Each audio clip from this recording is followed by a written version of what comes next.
আজ আমি শোনাব শেঠ গঙ্গারামের ধনদৌলত। গল্পটি লিখেছেন সত্যজিৎ রায়। আমার এখন যে চেহারা দেখছিস, বললেন তারিণী খুড়ো, তা থেকে আমার ইয়াং বয়সের চেহারা তোরা কল্পনাই করতে পারবি না। কীরকম চেহারা ছিল আপনার খুড়ো? জিজ্ঞেস করল ন্যাপলা।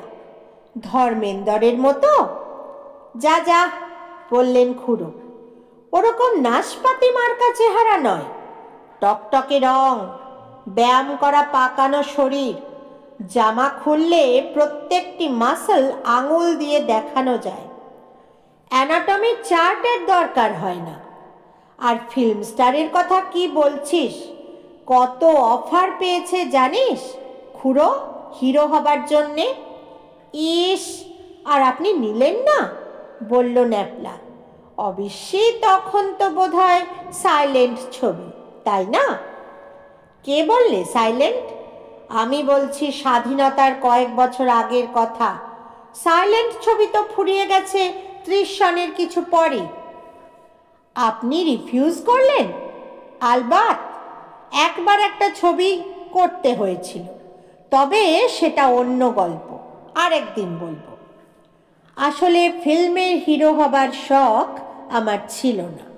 আমি চেয়েছিলাম আমার গোটা জীবনটাই হবে একটা সিনেমার গপ্প, একটা খাঁটি নির্ভেজাল অ্যাডভেঞ্চার, অথবা বলতে পারিস একটা সিরিজ অফ অ্যাডভেঞ্চার্স। রং মেখে ক্যামেরার সামনে দাঁড়াবো, ডিরেক্টর মশাই ডুগডুগি বাজাবেন আর আমি নাচবো। এ শর্মা সে শর্মা নয়। আজ কোন অ্যাডভেঞ্চারের বিষয় বলবেন মিস্টার শর্মা? জিজ্ঞেস করল ন্যাপলা। খুড়োকে এ ধরনের কথা বলার সাহস একমাত্র ন্যাপলারই আছে, তবে সেটা খুড়ো বিশেষ মাইন্ড করেন বলে মনে হয় না। বাইরে একটা খিটখিটে ভাব দেখালেও আসলে ওর মনটা নরম। বেনেটোলা থেকে টালিগঞ্জে আসেন শুধু আমাদের গল্প শোনাবার জন্যই, এটা তো মিথ্যে নয়। দুধ চিনি ছাড়া চায়ে পরপর দুটো চুমুক দিয়ে খুড়ো বললেন, 1944-এ আজমির, তখন আমার বয়স 28। আমরা 5 জন, আমি, ভুলু, চটপটি, সুনন্দ আর ন্যাপলা, গল্পের জন্য রেডি হয়ে বসলাম।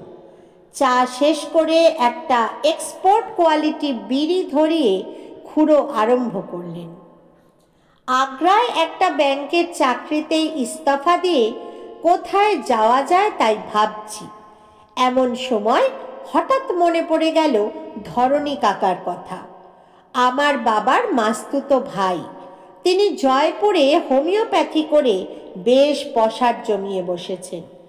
রাজস্থানটা দেখা হয়নি, অথচ ছেলেবেলা থেকেই ও দেশটার ওপর একটা আকর্ষণ রয়েছে। মনে হয় ভারতবর্ষে ওটাই হলো সত্যিকারের রোমান্স আর অ্যাডভেঞ্চারের ঘাঁটি। চলে গেলুম কাকার কাছে। আমি বেকার জেনে কাকার ভুরু কুঁচকে গেল।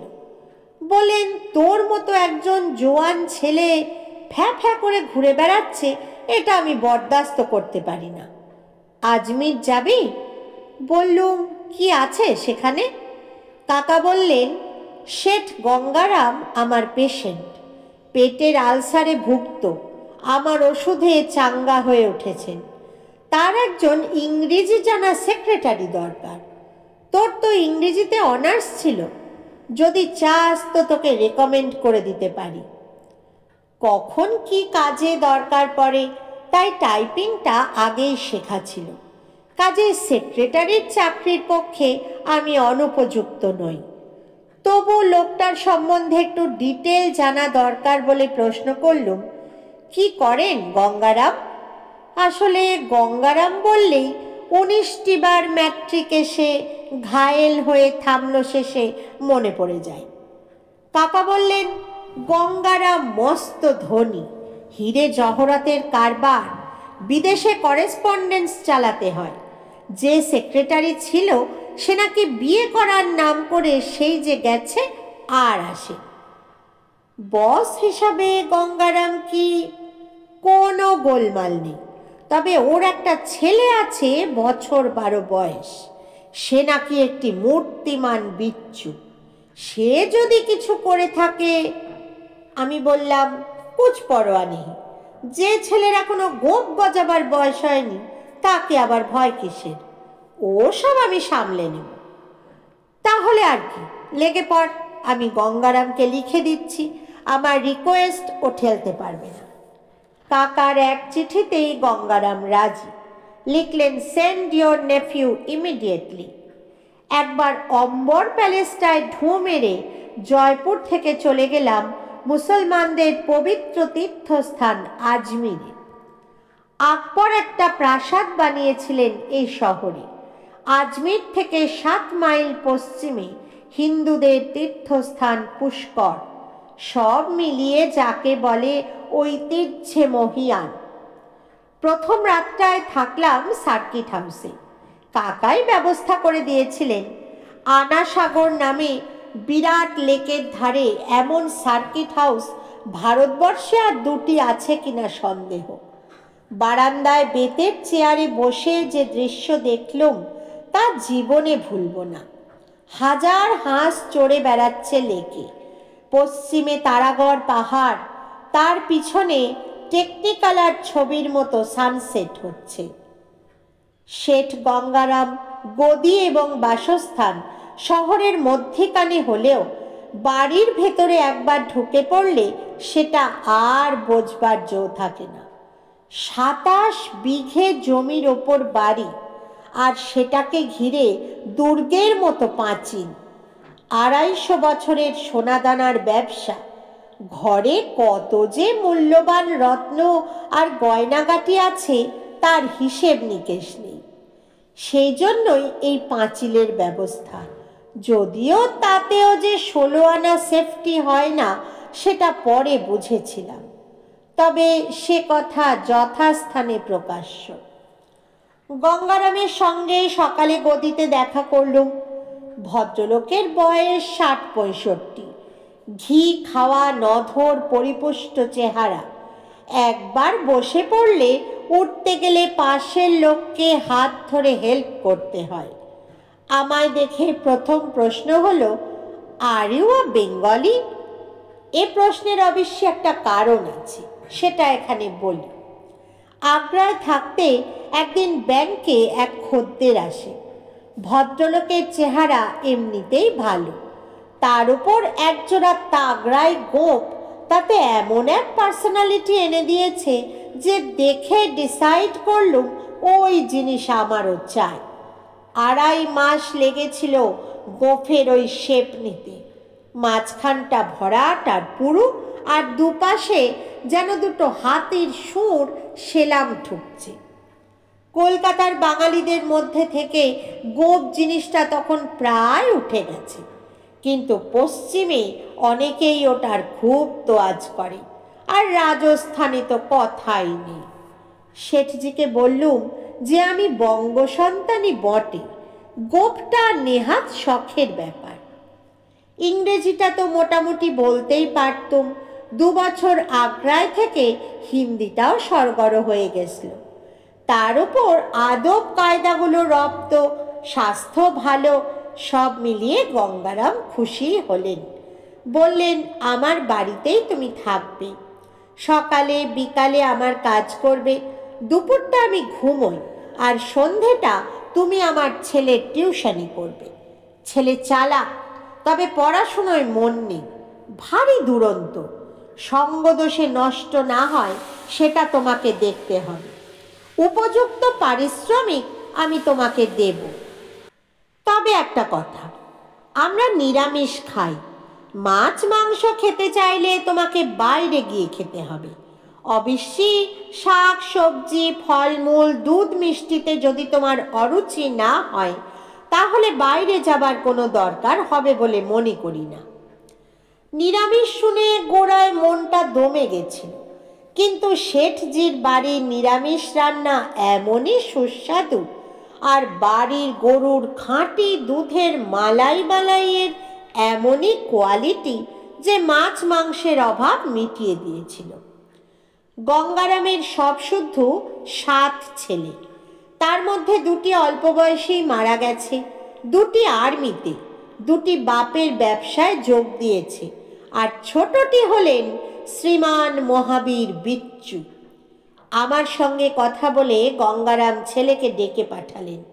সে এলে পর, ইনি তোমার নতুন মাস্টার বলে আমার পরিচয় দিয়ে বললেন, যাও একে ঘর দেখিয়ে দিয়ে এসো। এমন অস্থির চোখের দৃষ্টি আমি কোনো ছেলের মধ্যে দেখিনি, আর সেই সঙ্গে এমন তীক্ষ্ণ ঝিলিক। সে যে বিচ্ছু তাতে সন্দেহ নেই, কিন্তু সেই সঙ্গে তার বুদ্ধিও যে বেশ ধারালো সেটা বোঝা যায়। গদি থেকে বাড়ির ভিতর ঢুকে একটা প্রকাণ্ড উঠোন পেরিয়ে একটা প্যাসেজের মধ্যে দিয়ে আরেকটা উঠোনে পৌঁছলাম। তারই পাশে বারান্দার ধারে একটা ঘরে নিয়ে গিয়ে আমাকে হাজির করলো মহাবীর।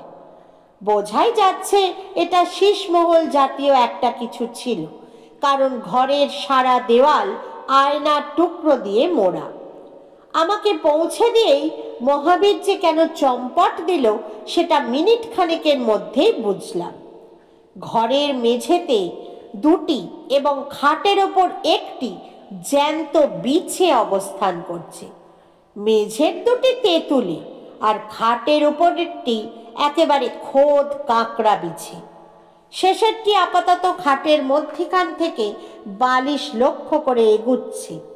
আমি জানি মেঝের 2টি চেহারাতেই যা ভয়ের উদ্রেক করে, কামড়ে বিষ নেই, তবে বিছানার উপরে যেটি, তার লেজের ডগায় বাঁকানো হুলটির ছোবল একেবারে মারাত্মক।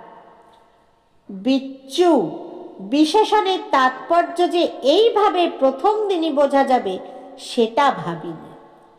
আমি ঘর থেকে বেরিয়ে মহাবীর বলে একটা হাঁক দিলুম। তাতে উত্তর না পেলেও ডাকের ফলে উল্টো দিকের বারান্দায় স্বয়ং শ্রীমানের আবির্ভাব হলো। হেলতে দুলতে সে এসে দাঁড়ালো একটা থামের পাশে। আমি তাকে ডাকলুম, ইধার আও। বিচ্ছু এগিয়ে উঠোনের মাঝ বরাবর এসে আবার থামলেন। হাত দিয়ে বিচ্ছু তুলতে পারো? জিজ্ঞেস করলুম আমি। শ্রীমান নিরুত্তর। এসো দেখে যাও কি করে তোলে। এবার শ্রীমানের কৌতূহল হলো। এখানে বলে রাখি, আমি নিজেও কোনোদিন হাত দিয়ে কাঁকড়া বিছে তুলিনি, তবে সেটা যে সম্ভব তা জানি, কারণ ছেলেবেলায় গনসা বলে আমাদের একটা চাকর ছিল, তাকে এ জিনিস করতে দেখেছি। খপ করে ঠিক হুলের তলাটা ধরে তুলে ফেললে হুল ফোটাবার আর মৌকা পায় না বিছে। মহাবীর আমার ঘরের দরজার মুখটাতে এসে দাঁড়ালো। আমি দম টেনে এক বুক সাহস নিয়ে দুগ্গা বলে এক ছোবলে খাটের ওপর থেকে বিছেটাকে ল্যাজ ধরে তুললুম। তারপর সেটা 2 আঙুলে ঝুলিয়ে মহাবীরের মুখের কাছে নিয়ে গিয়ে বললুম, বিছেগুলোকে বাইরে ফেলে আসার জন্য একটা পাত্র নিয়ে এসো। আর দেখছই তো, আমার যখন ভয় নেই তখন আমাকে ভয় দেখিয়ে কোনো মজা নেই। মহাবীর 1 মিনিটের মধ্যেই একটা কাঁচের বয়াম নিয়ে এলো। তার ভেতরের দেওয়ালে লাড্ডুর গুঁড়োও লেগে রয়েছে।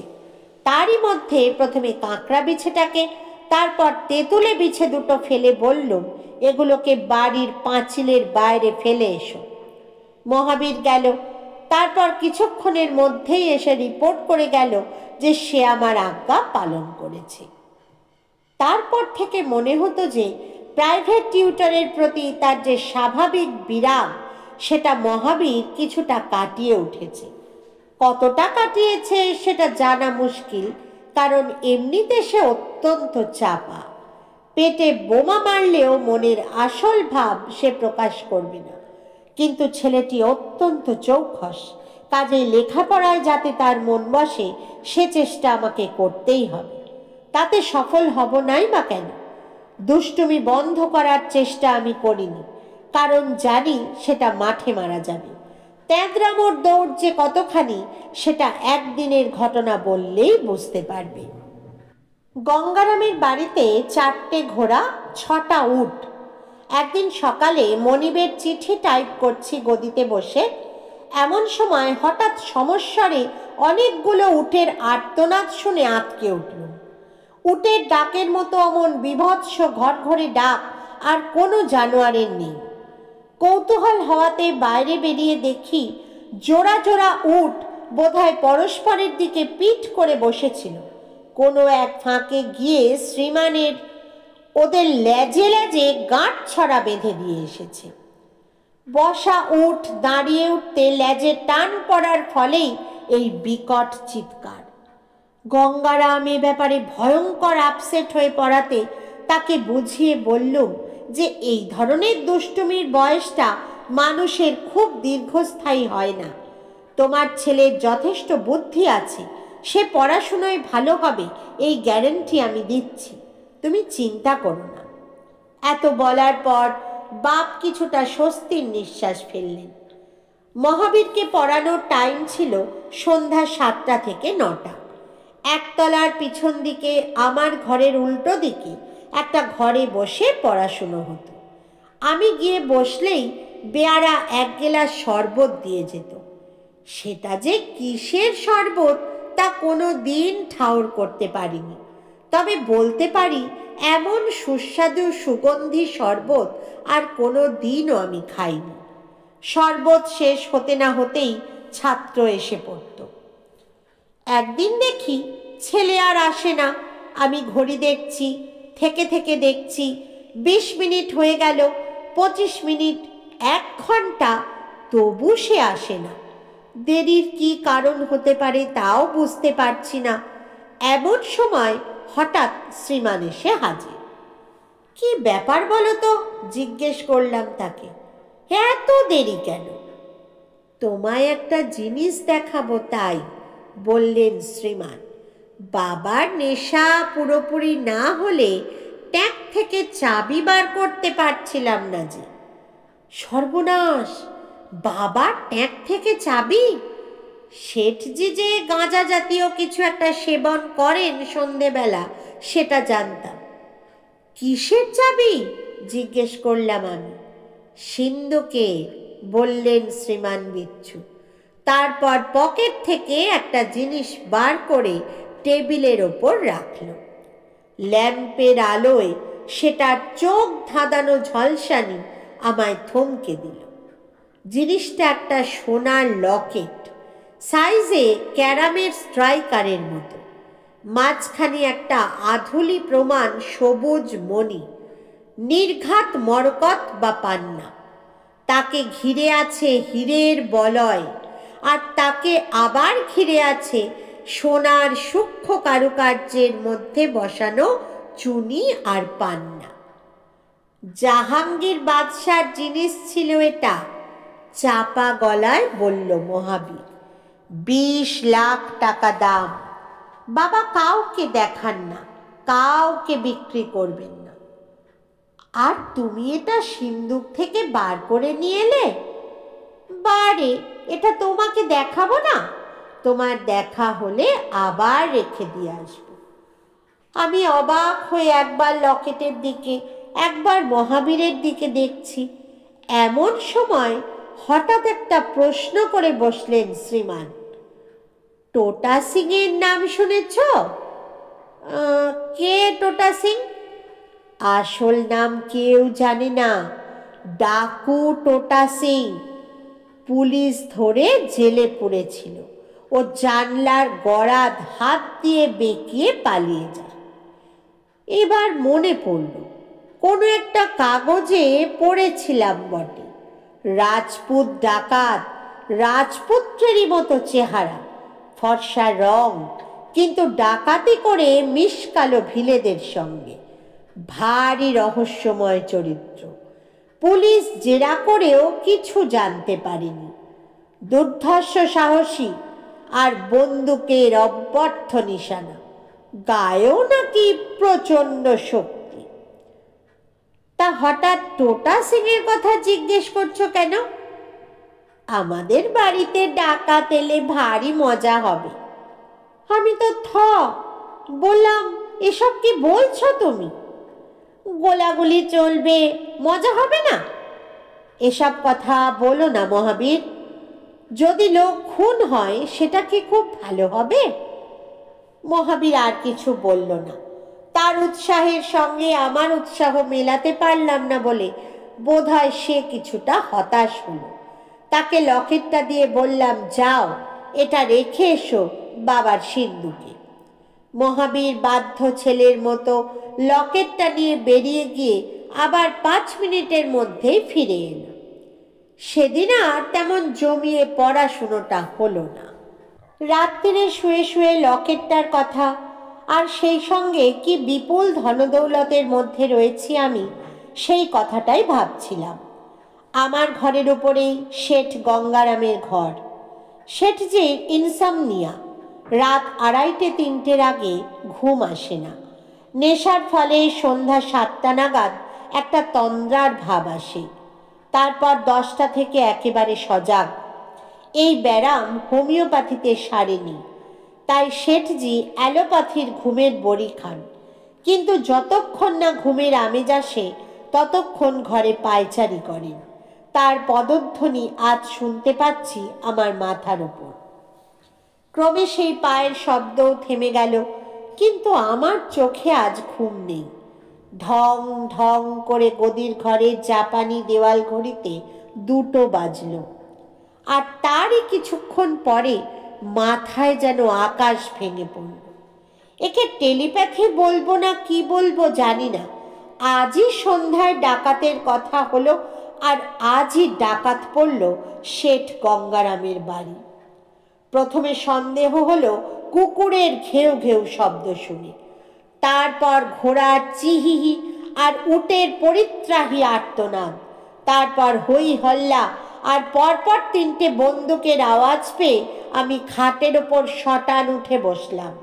ঘর থেকে বারান্দায় বেরোবো কিনা ভাবছি, এমন সময় বেশ কিছু লোকের একসঙ্গে দ্রুত পায়ের শব্দে সমস্ত বাড়িটা যেন গম গম করে উঠল। দরজা দিয়ে মুখ বাড়িয়ে ওদিকের বারান্দায় প্যাসেজের ভিতর দিয়ে বাইরের উঠোনের যে অংশটা দেখা যায় তাতে আলোক রশ্মির ছটফটানি দেখে বুঝলাম কে বা কারা যেন টর্চ ফেলছে। মাথায় রোখ চেপে গেল।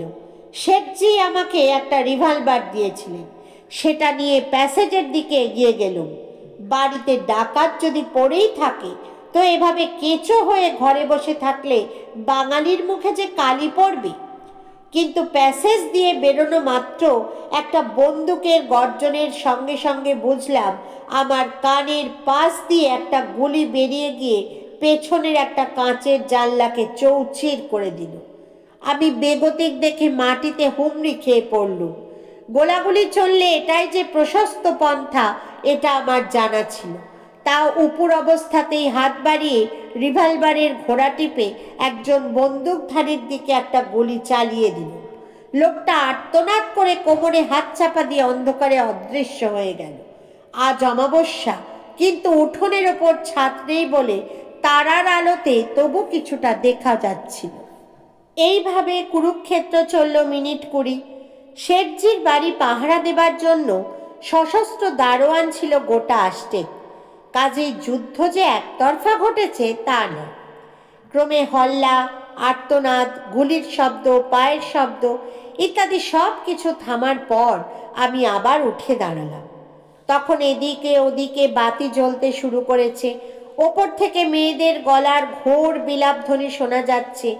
যতদূর মনে হলো রেড সাকসেসফুল। মিনিট খানেকের মধ্যেই মহাবীর দৌড়ে নেমে এলো দোতলা থেকে। সে আমার ঘরেই যাচ্ছিল। মাঝপথে আমাকে দেখে থেমে গিয়ে পাকা খবর দিয়ে দিল।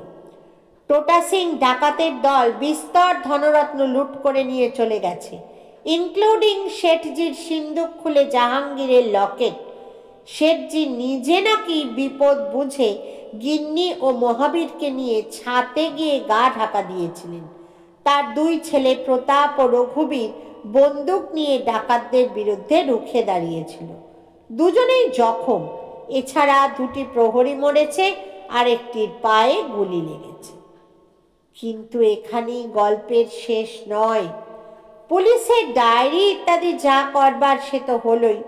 এখানে বলে রাখি যে শেষ পর্যন্ত ইন্সপেক্টর যশবন্ত সিং এবং তার দলের লোকেরা জাহাঙ্গীরের লকেট সমেত চোরাই মালের অধিকাংশই উদ্ধার করেছিলেন।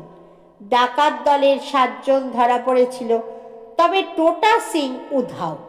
কিন্তু এসবের আগে আমাকে জড়িয়ে যে ঘটনাটা ঘটল তার জন্য আমি মোটেই প্রস্তুত ছিলাম না।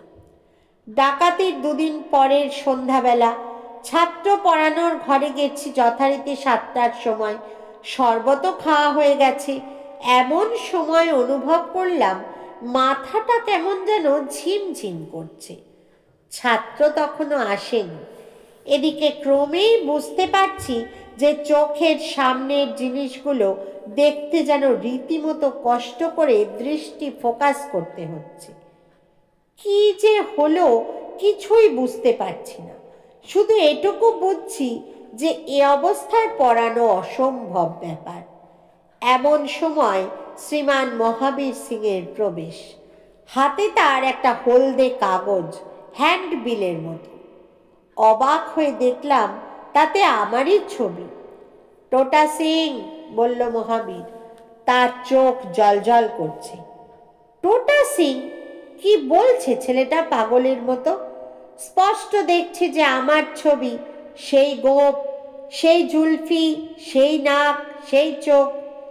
টোটা সিং, আবার বলল মহাবীর, ঠিক তোমার মতন দেখতে। রাস্তার দেয়ালে দেয়ালে ছবি আটকে দিয়েছে আজই দুপুরে। ধরে দিতে পারলে 2000 টাকা পুরস্কার। আমি সেই অবস্থাতেই কাগজটা ওর হাত থেকে নিয়ে চোখের সামনে এনে একবার লেখাটা পড়ার চেষ্টা করলুম। বড় করে লেখা টোটা সিংয়ের নামটা পড়তে কোনো অসুবিধা হলো না। আর সেই সঙ্গে ছবির মাথার ওপরে লেখা রিওয়ার্ড ₹2000। পুলিশ তোমায় ধরতে আসবে, বলল মহাবীর সিং। কিষানলাল বলল, ও পুলিশে বলে দেবে তুমি এখানে থাকো। ও দেখেছে দেওয়ালের ছবি। কিষানলাল শেঠজির দোকানের একজন কর্মচারী। লোকটা খুব সুবিধে নয়, সেটা আমারও কয়েকবার মনে হয়েছে। তোমার জেল হবে, বলে চলেছে মহাবীর সিং। আমার জেল হলে সে যেন রেহাই পায়, এমনই তার ভাব। এই অদ্ভুত প্রায় বেহুশ অবস্থাতে বুঝতে পারলাম যে এ ছেলেকে আমি বশ করতে পারিনি। সে আমার প্রতি যেমন বিরূপ ছিল তেমনই রয়ে গেছে। আমি আর চোখ খুলে রাখতে পারছিলাম না। জীবও জড়িয়ে আসছিল। তার মধ্যেই বুঝতে পারছি যে একটা বিশ্রী অবস্থায় পড়ে গেছি। চেহারায় যখন এতই মিল, তখন গঙ্গারামও আমাকে উদ্ধার করতে পারবেন কিনা সন্দেহ। শেষটায় হাতে হাত করা। ঘর থেকে বেরিয়ে টলতে টলতে উঠোন পেরিয়ে কোনো মতে আমার শীষ মহলে বিছানায় শুয়ে পড়লাম। আর শোয়া মাত্র অঘোরে ঘুম। পরদিন ঘুম ভাঙল পুরুষ মানুষের গলার শব্দে। ভারী গলায় কে যেন ইংরেজি হিন্দি মিশিয়ে কথা বলছেন আমার ঘরের কাছে। আমাদের ডেফিনেট ইনফরমেশন আছে এ বাড়িতে সে লোককে দেখা গেছে। আমরা সার্চ করে দেখতে চাই। 26টা ঘর এই হাভেলিতে, লুকোবার জায়গার কি অভাব আছে? আমি প্রমাদ গুনলাম। কথার সঙ্গে সঙ্গে পায়ের শব্দ এগিয়ে আসছে আমারই ঘরের দিকে। এবার গঙ্গারামের কাতর কণ্ঠস্বর শোনা গেল। এ বাড়িতে টোটা সিং লুকিয়ে থাকবে আমার অজান্তে? এটা কি করে সম্ভব হয় ইন্সপেক্টর সাহেব? দরজার বাইরে লোক। আমি বিছানায় কনুইয়ে ভর করে আধ শোয়া। আমার গলা শুকিয়ে গেছে, বুকের ভিতর ধরফরানি, এখনো মাথা ভার। কাল যে কি হলো এখনো বুঝতেই পারছি না। চৌকাঠ পেরিয়ে এক পা করে ঢুকে এলেন উর্দি পরা দারোগা। আমার দিকে এক ঝলক দৃষ্টি দিয়ে সরি বলে বেরিয়ে গেলেন। পায়ের শব্দ এবং কণ্ঠস্বর বারান্দার ডান দিক দিয়ে মিলিয়ে এলো। আমার মাথা ভোঁ ভোঁ করছে। তাহলে কি কালকের ছবিটাও মহাবীরের আরেকটা বিচ্ছুমি, শুধু আমার মনে একটা প্যানিক সৃষ্টি করার জন্য? আমি বিছানা ছেড়ে উঠলাম। দেওয়ালের দিকে চোখ গেল। দেওয়ালে সর্বাঙ্গে আয়নার টুকরো, তাতে আমার মুখের ছায়া পড়েছে। একটা নয়, অগুন্তি, কিন্তু এ মুখ যে বদলে গেছে। আপনা থেকেই আমার হাতটা মুখের ওপর চলে এলো। কোথায় আমার টোটা মার্কা তাগড়াই গোপ? আমি যে ক্লিন শেভড। আর আমার মাথার চুলের এ কি দশা! এ যে প্রায় কদম ছাট। দোরগোড়ায় এখন দাঁড়িয়ে মহাবীর সিং, তার চোখে মুখে শয়তানি হাসি। কাল শরবতে কি ছিল? সে জিজ্ঞেস করল। কি ছিল? বাবার 4টে ঘুমের বড়ি। তুমি ঘুমোলে দাদার খুর দিয়ে আমি তোমার গোপ কামিয়ে দিই, কাঁচি দিয়ে চুল ছেটে দিই, না হলে তোমায় যে ধরে নিয়ে যেত। এখন ওরা বুদ্ধু বনে যাবে। আমি অবাক হয়ে চেয়ে রইলাম মহাবীরের দিকে। এমন ফন্দির কি তারিফ না করে পারা যায়? আর সে যে সত্যি আমার বন্ধু, তার এর চেয়ে বড় প্রমাণ আর কি আছে? সাবাস মহাবীর! আমি এগিয়ে গিয়ে বন্ধুর পিঠ চাপড়ে বললাম, জিতে রহো।